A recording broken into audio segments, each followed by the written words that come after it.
April 2020, COVID was in full swing. Pastor Charles Metcalf felt burdened by it all, being stuck at home like the rest of the world, feeling pressure surrounding his church, and worrying about his young, beautiful family. And one night, he went to his bedroom closet and collapsed into a panicked sleep. Charles Metcalf is a pastor of Transformation Church in Tulsa, Oklahoma, serving alongside Pastor Michael Todd. Charles knows firsthand what it's like to question one's identity and purpose. In his own spiritual journey, he's battled both crushing panic attacks and depression.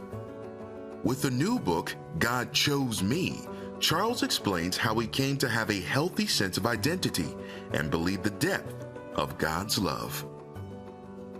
All right, everyone. Well, I'm super excited to say that Charles Metcalf is here live with us in the studio. Yes. Charles, thank you so much for being with us today. I'm so glad to be here. Thank you so much. Yes. It's such an honor. I'm so glad to spend some time this morning. Yeah, absolutely. I'm so excited to get into this. God Chose Me, Untouchable Confidence for the Unstoppable Christian. Yes. You are really honest in this book, which I absolutely just thank you for, because I know vulnerability, transparency really helps others, you know, when they're walking through it. But let's go back. I mean, obviously you talk about that moment in 2020, but let's go back, you know, when you were even a kid. Did you used to struggle with like anxiety and stuff like that? I think I wouldn't have labeled it as that, but I think there were always internal emotions that I felt as a kid that I couldn't explain, whether it was an internal loneliness or an overthinking about what were other people thinking about me. And so all of that kind of mixed up, I think were the early seeds of that as a kid. But I think when I grew up, I was playing football and video games and didn't know, you know what I'm saying? I'm like, I think I just feel nervous. I don't know what that feeling is. But yeah, so I think in some ways it was very familiar, but in other ways it was out of the blue, because I think my wife was someone that when we early on got together, she was like, oh man, I've struggled with the anxiety stuff. And I could understand it, but I didn't fully understand it until you've experienced it yourself. Right. Well, what were some ways that maybe you like used to cope with it? Before 2020, that obviously weren't helpful, but you were trying. You know? I think my personality, I was naturally a very performative kid, meaning I played a lot of sports growing up. So my way of kind of dealing with what's going on, what am I trying to figure out, is like, I don't know, I'm just going to pour myself into this sport or pour myself into this friendship. So I was always the loud, funny kid. You know what I'm saying? I got, my report cards always said, great kid, but talks too much in class. So, but that worked out, because that's what I do now. Exactly. That's a strength. Yes. But I think for me, I didn't necessarily know, or there wasn't an overwhelming amount of it. So for me, it was just like, oh, I kind of feel a lot of stuff. I'll just keep it in my head and focus on football, or focus on track, or focus on this. And so I just found different ways to kind of not really deal with the issue. Yeah, just kind of push it down a little bit. Yeah. All right, well, let's talk about the moment back in 2020. What was going on? And just, I guess, take us back to that night. Absolutely. It's such a, it was just such a formative moment for me. And I think what's I can see now about it is the beauty and the grace of God in moments that feel overwhelming, that feel like they're way too much, that now I can sit here and see that there's a beauty in something I learned about myself, something I learned about God in that moment. But in that moment, I'm at my house, and I am just overwhelmed to a point of, there's two different moments, one at my home and then one at the office, and they're days apart, but overwhelmed with just the pressure of the responsibility of who I knew I could be. And I think we all, to some extent, there's this internal feeling that maybe I could do this, and maybe I could be the husband that people think that I am, my wife thinks that I am. Maybe I could be the father that my kids need, the leader that people need. But there's also another real voice in you, a voice that sounds like you're not good enough, you can't do it, you're gonna mess it all up at some point. And so to me, that pressure just felt like it's much easier to not try, and then if you fail, you can say it's because you didn't try.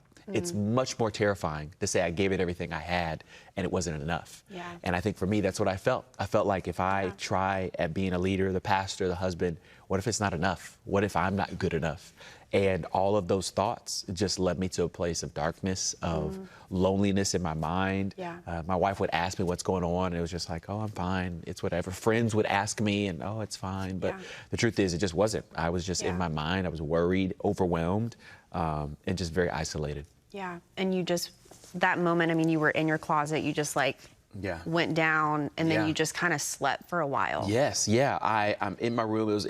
It was a fairly normal day. I had felt kind of on the verge all day, but I walk into my closet to grab something and just collapse, and my head starts spinning.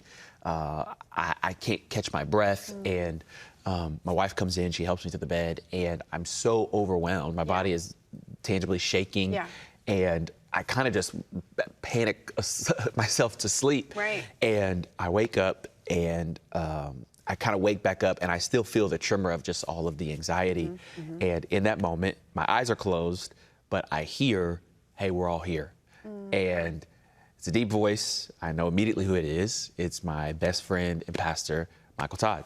And on one hand, I felt grateful. On the other hand, I felt immediately embarrassed because him, my friend and his wife and Pastor Natalie, and my best friends, Bri and Aaron, and my wife are all in my room. It's about 1:32 in the morning, and I felt like, man, see, I'm not good enough. I wasn't strong enough, and now all the people that I know love me, but that I also love and respect, and I think we have to be honest too, we love people to think a certain way about us. So true. No matter who it is, family members, friends, we want them to think we're strong. We want them to think we can handle it. Right. And that moment, there was nowhere for me to hide. It was, I'm not okay. I can't do this. And the moment that really, so many things impacted me that night. They went around my house and wrote sticky notes all over my home, like in random. I remember my friend put one in our refrigerator. I would open my fridge and there was a sticky note. It was like, "I love you." Oh my gosh, so just I the love best that. friends in the world. But there's one Seriously. moment. I'm in my head, I'm overthinking, I'm just like, I can't believe this is happening, what's wrong with me? Yeah. And I say this, and in my head I say, what's wrong with me? And out loud, no lie, this is totally God, my friend Bri just says, "Charles, there's nothing wrong with you." Wow. And I broke. That was the beginning moment of what grew to be this book of, man, God has chosen me. He's with me. He's here. I'm not alone. And so, that day, I'll never forget, and I'm grateful for that because it's a reminder of how gracious our God is. Absolutely. And as somebody who has also struggled with anxiety over the years, I mean, sometimes it can just be so debilitating because it's a physical thing too. It's not just a mental thing. It can manifest physically as well. And it is so important to have those people in your life to speak the truth over you. 100%. And you talk about how you were really loved at your lowest. And how that really just spoke to your soul and gave you hope. Can you just talk about that? Yeah, I think it's easy to assume that people like us, love us, want to be around us when everything's going well. And because of that, I think a lot of us spend a majority of our life keeping things good because we know, oh, they probably want to be around me because I'm good at this, because I have this talent, because I have this gift, because I have this certain thing that I can offer them. But what happens if I don't have that anymore? What happens if I don't have the talent, if I don't have the gift, if they find out maybe I'm not as good as I think I am? And what I've learned over the years is many times there's an internal story that if I lost all of this, if they found out who I really was, they wouldn't love me. And the honest truth is there is no human that can love you perfectly. There's no relationship. I love my wife. Been together for 10 years, and she cannot provide everything I need. I have to have a source that is greater than human willpower, than human strength, than human love, and that source is God. And it's Him that I've seen that when I had nothing to offer Him, when I wasn't doing great preaching, when I wasn't serving in ministry, when I wasn't praying all the time, He came and found me at that moment. And it was that moment. That's the story of the gospel, is while we were yet sinners, Christ came and found us and died for us. This message, God chose me, it is so revolutionized, not just your life, but I know so many other people's lives. It's encouraged me. It's reminded me of, what God has called me to. Talk about this message, God chose me. Absolutely. Well, it's based off of scripture in Galatians. Paul, our rowdy friend who was killing Christians. Yeah, we love him. Great guy. He's killing Christians. Jesus meets him, knocks him off his donkey, has this radical moment. And the truth is, the people he's writing to in Galatians chapter 1 are kind of skeptical. They're like, hey, so you're saying you're like all saved now? We're not sure if we believe you. And what he says to them, he starts in verse 10 in Galatians chapter 1. He says, hey, I didn't receive this message from any human. No one taught me, but it was Jesus himself who came and met me. And then he says in verse 15, before I was born, God chose me and He appointed me. And so Paul is pretty much saying, hey, I know you may not have understood my journey.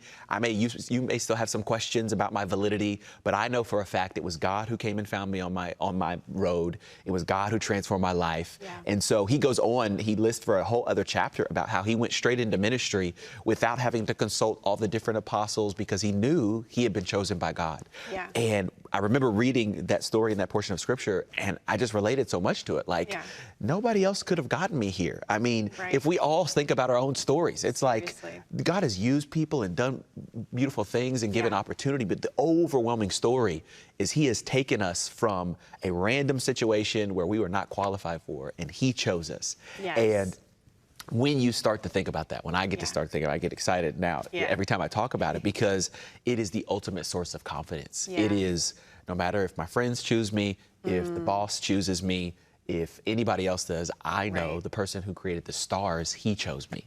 And that's a source of confidence that can last, that can sustain you. Absolutely. And he chose us before we did a single thing. Yes, absolutely. Come on. Absolutely. That's how much he loves us. Absolutely. That's how much he loves you. Well, it's crazy because I think, you know, I tell an illustration of the book about playing basketball. And I was like, you know, if you're choosing a team for basketball, I'm always choosing my friends who are tall and I've seen play basketball before.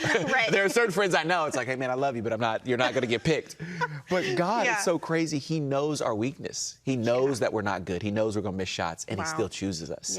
And it's that brings me a courage to wake up and say, okay, what do I have to lose? Like, God is with me. He's chosen me, and I can try. And if I fail, he's still going to choose me because his choice was not predicated on my success. It was predicated on who I am.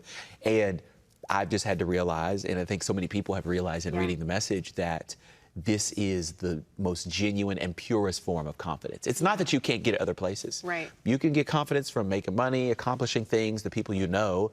It's just at some point you have to find something deeper, a well that doesn't run dry, the Bible would say. And that's what this message has been. It's so powerful. Oh my goodness, Charles, we could keep talking, but I got to let you go. But seriously, thank you so much for being here with us. Thank you for this book. Thank you for this message. Of course. I know it is seriously transforming lives all around the world. And again, thank you so much for just being open and honest about your story. Absolutely. It's an honor to be God's here. got really cool things for you. Thank you so much. Can't wait. Thank you. All right, everyone. Well, you can get more from Charles in his new book. It's called God Chose Me, Untouchable Confidence for the Unstoppable Christian. It's available wherever books are sold, and y'all better get a copy for you, your friends, and your family.